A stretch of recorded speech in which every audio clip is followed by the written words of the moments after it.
Football ലോകത്ത് ഇപ്പോൾ international level football എടുത്തു കഴിഞ്ഞാൽ ഇപ്പോൾ ലോകത്തെ ഏറ്റവും മികച്ച ടീം ഏതാണെന്ന് ചോദിച്ചു കഴിഞ്ഞാൽ ഒരു 75% ആളുകൾക്കും അതിന് ഒറ്റ ഉത്തരം ഉണ്ടാവുള്ളൂ. നമ്മളെ സാക്ഷാൽ ലയണൽ മെസ്സി നയിക്കുന്ന അർജൻറ്റീന അല്ലേ. കാരണം ഇപ്പോൾ റീസെൻ്റ്ലി എടുത്ത ഒരുപാട് ടൂർണമെൻറ്റുകൾ അല്ലെങ്കിൽ കഴിഞ്ഞ ഏതാനും വർഷങ്ങൾ അല്ലെങ്കിൽ ഈ ഒരു വർഷം തന്നെ ഇപ്പോൾ ഈ കഴിഞ്ഞ പിറകിലുള്ള മാസം തന്നെ എടുത്തു കഴിഞ്ഞാലും അവർ ഉണ്ടാക്കിയ ഓളം അല്ലെങ്കിൽ അവർ നേടിയിട്ടുള്ള ട്രോഫികൾ അല്ലെങ്കിൽ അവർ കളത്തിലിറങ്ങിയിട്ട് കാണിക്കണ ആ ഒരു ഉന്മേഷം പക്വതയും അല്ലെങ്കിൽ ഓരോ മത്സരങ്ങൾ തന്നെ നമുക്കെല്ലാവർക്കും ഉൾക്കൊള്ളാൻ കഴിയണം. അല്ലെങ്കിൽ നമുക്കൊന്നും അത്രക്കും പ്രതീക്ഷിച്ചതിനെക്കാട്ടിലും വലിയ മത്സരങ്ങളാണ് അവർ സെൻറ്റിൽ കളിച്ചിട്ടുള്ള ഓരോ ടൂർണമെൻറ്റുകളും അല്ലെങ്കിൽ ഓരോ മത്സരങ്ങളും. കാരണം അത്രയും സെറ്റായിട്ടുള്ളൊരു ടീമാണ് നിലവിൽ അർജൻറ്റീനയുടെ ടീം എന്നുള്ളതാണ്. കഴിഞ്ഞ കുറേ വർഷങ്ങളോളായിട്ട്, എത്ര വർഷമാണെന്ന് പറയാൻ തന്നെ വയ്യ, ഏകദേശം ഒരു 28-27 വർഷം ഉണ്ട് തോന്നുന്നു, കറക്റ്റായിട്ട് പറയാൻ അറിയില്ല, തെറ്റാണെന്നുണ്ടെങ്കിൽ ക്ഷമിക്കണം.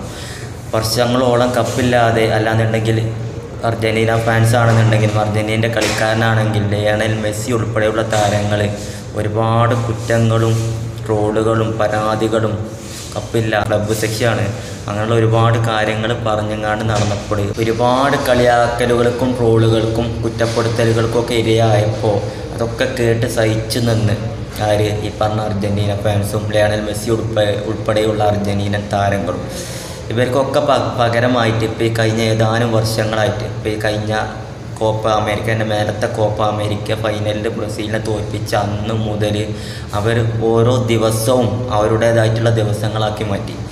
അതാണ് അർജൻറ്റീന ടീമിൻ്റെ നിലവിലുള്ള ലെവല്.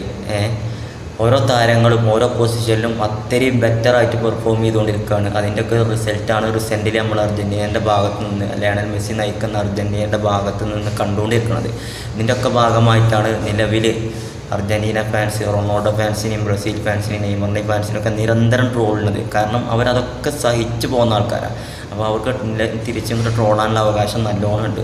ഈ പറഞ്ഞ കാലഘട്ടത്തിൽ അർജൻറ്റീനക്കൊരു ചെറിയ ട്രോഫി പോലും കിട്ടാതെ നടന്ന ഈ കാലഘട്ടത്തിൽ ഇപ്പോൾ ഈ മെസ്സിൻ്റെ ഫാൻസ് ആണെന്നുണ്ടെങ്കിലും ക്രിസ്ത്യാനോ റൊണാൾഡോ നെയ്മർ പോലുള്ള ബ്രസീൽ ഫാൻസിനെ അങ്ങോട്ട് ട്രോളാതെ ഇരുന്നിട്ടൊന്നുമില്ല. അത് വേറെ കാര്യം. കാരണം മെസ്സിക്ക് അന്നും ഇൻ്റർനാഷണൽ ലെവലിൽ കപ്പില്ല എന്ന് മാത്രമേ ഉള്ളൂ. അവിടെ മെസ്സിൻ്റേതായിട്ടുള്ള ലെവലിൽ അദ്ദേഹം ഓരോ ചെറിയ ചെറിയ നേട്ടങ്ങൾ നേടുന്നുണ്ട്. അതേമാതിരി ക്ലബ്ബ് ലെവലിൽ ബാലൻ ഡിയോർ അങ്ങനെ ഒരു ചാമ്പ്യൻസ് ലീഗ് പോലുള്ള നേട്ടങ്ങൾ അവിടെ നേടുന്നുണ്ട്. ഇതൊക്കെ വെച്ചെങ്ങാണ്ട് അവർ റിപ്ലൈ ചെയ്തിട്ടുണ്ടായിരുന്നു.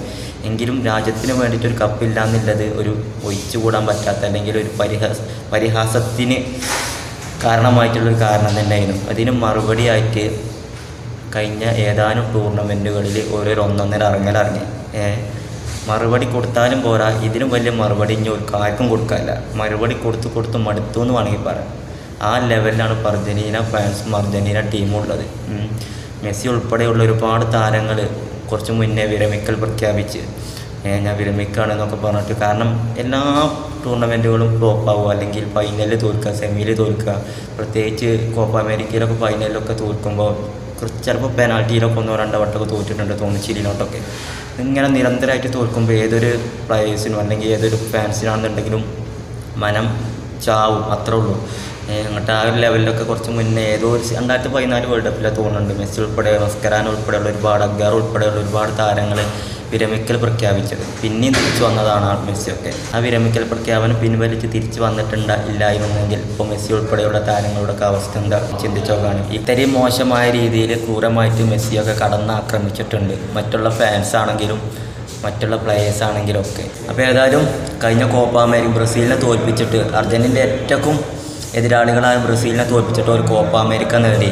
അന്നത്തെ യൂറോ കപ്പ് ചാമ്പ്യന്മാരായ ഇറ്റലിനെ തോൽപ്പിച്ചിട്ട് ഫൈനലിസം നേടി. അത് കഴിഞ്ഞ് വന്നിട്ട് ലോകത്തെ എല്ലാ ഫുട്ബോൾ രാജ്യങ്ങളും ഒരുമിച്ച് കൊമ്പ് കോർക്കണ വേൾഡ് കപ്പ് നേടി. അതിനുശേഷം നടന്ന കോപ്പ അമേരിക്ക നേടി. അവസാനമില്ലാത്തൊരു ട്രോഫി നേട്ടം, കുറച്ച് കാലം ട്രോഫി ഇല്ലാതെ നടന്നതല്ല. അപ്പോൾ പിന്നെ അവസാനത്തെ വലിയൊരുനാൾ, തീരാത്ത വലിയൊരുനാൾ എന്ന് വേണമെങ്കിൽ പറയാം. അപ്പോൾ ഏതായാലും ഈ ഒരു നേട്ടങ്ങൾക്കൊക്കെ പിന്നാലെ ഇനിയിപ്പോൾ അവർ അടുത്ത മാസം വീണ്ടും കളത്തിലിറങ്ങുകയാണ് വേൾഡ് കപ്പ് യോഗ്യതയ്ക്ക് വേണ്ടിയിട്ട്. ഏതാനും പോയിന്റുകളൊക്കെ അത്യാവശ്യം പോയിന്റുകൾ ഓൾറെഡി ഇപ്പോൾ അർജൻറ്റീന നേടിയിട്ടുണ്ട് അടുത്ത വേൾഡ് കപ്പൊക്കെ. ഇനി ഏതാനും 1, 2, 3 മത്സരങ്ങൾ ജയിച്ച് കഴിഞ്ഞാൽ അവർക്ക് സിമ്പിളായിട്ട് അടുത്ത വേൾഡ് കപ്പിലേക്ക് യോഗ്യത നേടാം. ചിലിനോട്ട് അതുപോലെ കൊളംബിയനോട്ടൊക്കെയാണ് അടുത്ത മത്സരങ്ങൾ വരുന്നത്. കൊളംബിയനോട്ട് ഇപ്പോൾ ലാസ്റ്റ് കോപ്പ അമേരിക്ക ഫൈനൽ കളിച്ചതാണ്, അന്ന് അർജൻറ്റീന ജയിച്ചതാണ്. അതുപോലെ ചിലിയാണെന്നുണ്ടെങ്കിൽ കൊളംബിയ അത്യാവശ്യം കുഴപ്പമില്ലാത്തൊരു ലാറ്റിൻ അമേരിക്കയിൽ കുഴപ്പമില്ലാത്ത 2 ടീമാണ് ചിലി, കൊളംബിയ എന്ന് പറഞ്ഞിട്ടുള്ള ടീമുകളൊക്കെ.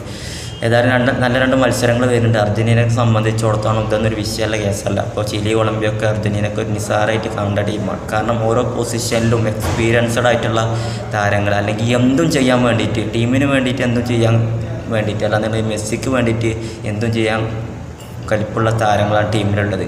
ഒരു പെർഫെക്റ്റ് 11 മറ്റുള്ള ടീമുകളൊക്കെ സംബന്ധിച്ചിടത്തോളം അർജൻറ്റീനക്ക് ഇപ്പോൾ നിലവിൽ കിട്ടിയിട്ടുള്ളത് അതാണ്. ബ്രസീലിനൊന്നും ഇപ്പോൾ നിലവിലില്ലാത്തതും അതാണ്, ഒരു പെർഫെക്റ്റ് 11.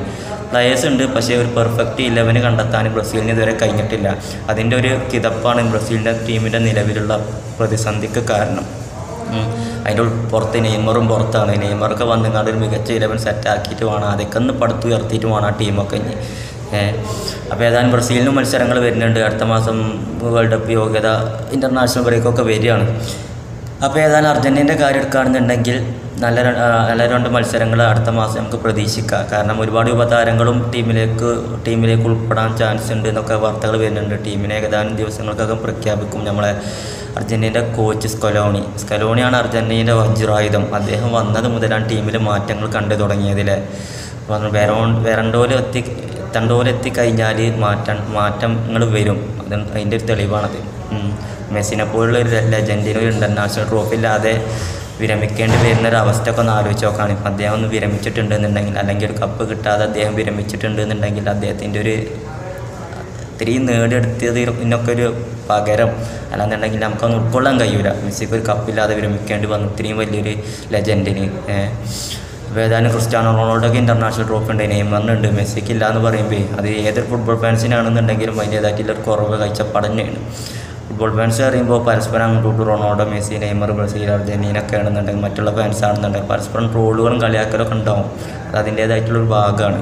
അത് പക്ഷേ അതിൻ്റെ ഒക്കെ പുറത്ത് ഫുട്ബോൾ ഇഷ്ടപ്പെടുന്ന ഒരു വ്യക്തി എന്നുള്ള നിലയിൽ പല രീതിയിലുള്ള കാഴ്ചപ്പാടുകളുണ്ടാവും. എത്ര ട്രോളിയാലും കളിയാക്കിയാലും ആ ഒരു മെസ്സി എന്നുള്ള വ്യക്തി എന്നുള്ള ലെവലിൽ, അല്ലെങ്കിൽ മറ്റുള്ള ഏതെങ്കിലും വ്യക്തി എന്നുള്ള ലെവലിൽ, ആ ടീം എന്നുള്ള ലെവലിൽ ട്രോളുകളും കളിയാക്കലും നിർബന്ധമാണ്. അല്ലാന്നുണ്ടെങ്കിൽ ഇതിലൊന്നും രസമല്ല. അപ്പോൾ അതിനൊരു വിശ്രൂതി കഴിഞ്ഞാൽ അതൊക്കെ കഴിഞ്ഞില്ലേ. അപ്പോൾ ഏതായാലും നല്ല 2 മത്സരങ്ങൾ അർജൻറ്റീനക്ക് വരുന്നുണ്ട്. നമുക്ക് കാത്തിരിക്കാം ആ ഒരു നീലക്കുപ്പായക്കാരുടെ അടുത്ത തേരോട്ടത്തിന്, അല്ലേ?